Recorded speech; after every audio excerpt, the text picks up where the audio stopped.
నేను వెళ్ళా చేతులెత్తి దండం పెట్టుకుని, అయ్యా ఏదో మీరు కొడితే కొట్టారయ్యా, ఆడు మీకు తెలవనోడు కాదుగా, నాకు ఇచ్చేయండి అయ్యా, నేను బాగు చేయించుకుంటాను, ఒక్కసారి పోని అమ్మా నేను ఉన్నానని ఒకసారి ఫోన్ చేయించండి అయ్యా, నేను రాలేదనుకుంటాడు. నేను ఇప్పటికీ చాలా చాట్లు ఎత్తుక్కున్నా, అప్పటికీ చాలా చాట్లు ఎత్తుక్కున్నా.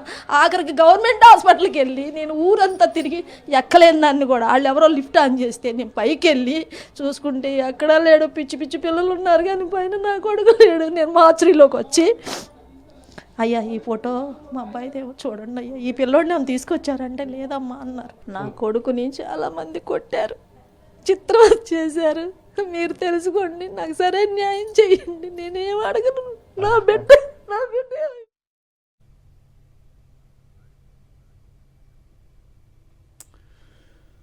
రైట్. టోటల్ ఎపిసోడ్పై స్పందించడానికి ప్రముఖ న్యాయవాది రజనీ గారు మనతో ఫోన్ లైన్లో అందుబాటులోకి వచ్చారు. మాట్లాడదాం. రజనీ గారు నమస్తే అండి. నమస్తే సార్. తల్లి ఆవేదన, ఆమె అడుగుతున్న ప్రశ్నలకు ఏ ఒక్కదానికైనా ఎవరైనా సమాధానం చెప్పే పరిస్థితులు ఉన్నాయండి? సార్ ముఖ్యంగా ఈ లాకప్ డెత్ ఆంధ్ర రాష్ట్రంలో ఎన్నో సంవత్సరాల తర్వాత, అంటే రంగా గారు బతుకున్నప్పుడు ఏదైతే కేరళ నావీ ఆఫీసర్ మురళీధర్ అనే ఒక్క కేసు తప్ప ఈ రోజుకి మనం ఎక్కడ కూడా ఈ లాకప్ డెత్ అనే పదాన్ని రెండు తెలుగు రాష్ట్రాల్లోనూ వినలేదు సార్. మీరు ఎక్కడన్నా చూస్తుంటారేమో, ఎక్కడ ఉత్తరప్రదేశ్ లోనో, బీహార్ లోనో, యూపీలోనో, మధ్యప్రదేశ్ లో అలా ఉంటుండొచ్చేమో, కానీ తెలంగాణ, ఆంధ్రాలో గతంలో దిశ ఎన్కౌంటర్ కేసు 2019 ఆన్వర్డ్స్ లో ఆ జరిగిన తర్వాత ఆ కేసు మేము హ్యూమన్ రైట్స్ నుంచి సుప్రీంకోర్టు దాకా తీసుకెళ్లిన తర్వాత ఒక్క బుల్లెట్ కూడా పేలలేదు సార్, ఒక్క ఎన్కౌంటర్ కూడా జరగలేదు. అంటే అక్కడ కూడా ఎన్కౌంటర్లు ఏమో జరిగినాయి, కానీ లాకప్ డెత్ అంటే పోలీసు రెడ్ హ్యాండెడ్ గా ఇరుక్కుపోయినట్టు.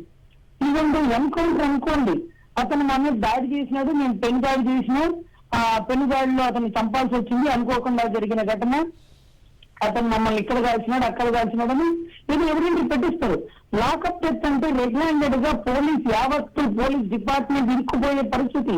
డీకే బస్సు గైడ్ లైన్స్ ప్రకారం ఎవరైతే జైల్లో ఉన్నా, ఎవరైతే కస్టడీలో ఉన్నా అతనికి ఏం జరిగినా కనీసం అధికారి పూర్తి బాధ్యులు అనేటటువంటి sir DK Basu guidelines అంటారు. సో ఇతను కస్టోడియల్ డెత్ అనమాట, అంటే కస్టడీలో ఉన్నప్పుడు చంపేసినారు. ఎక్కడో మీరు జైబీన్ సినిమాల్లో అట్లా చూసుంటారు, కానీ యథార్థంగా మేము చదువుకున్న నాలో కానీ గతంలో కానీ ఎక్కడ కూడా మేము విని ఉన్న కృష్ణలంక నడిగొడ్డులో విజయవాడ సెంటర్ లో ఈవెన్ క్యాస్ట్ బై కాపు అండి.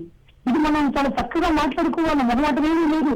సరే పోతా ఎవరన్నా కాపుని కలిగిస్తారు, జాగ్రత్తగా మాట్లాడ వస్తే వాడు తను మాట్లాడతాడు కానీ చరిత్ర నుంచి నిన్నటి రోజు న్యూక్లియర్ లో కుక్కను కొట్టినట్టు కొట్టి, సీసీ ఫుటేజ్ అండర్ లో కొట్టి, ఈ రోజుకి అక్కడ ఉన్నటువంటి కాపు సామాజిక వర్గం మనల్ని కొట్టారు, మా వాళ్ళని కొట్టారని తిరగబడలేని దుస్థితికి తీసుకొచ్చిన పరిస్థితి చూసినాం. మొన్నటి రోజు ఎవరిలో చంపి చెరువులు వేసినారు పాపం జనసేనకుని, అది చూసినాం. ఇవాళ రోజు స్వచ్ఛందంగా లాకప్ డెత్ చేసి పడేసినారు. అంటే చాలా దారుణం రజనీ గారు. మీరు నిజంగా న్యాయవాదులు స్పందించాల్సిన అవసరం ఖచ్చితంగా ఉంది. ఒక్కసారి మిమ్మల్ని ఇంటరప్ట్ చేస్తున్నాను రజనీ గారు.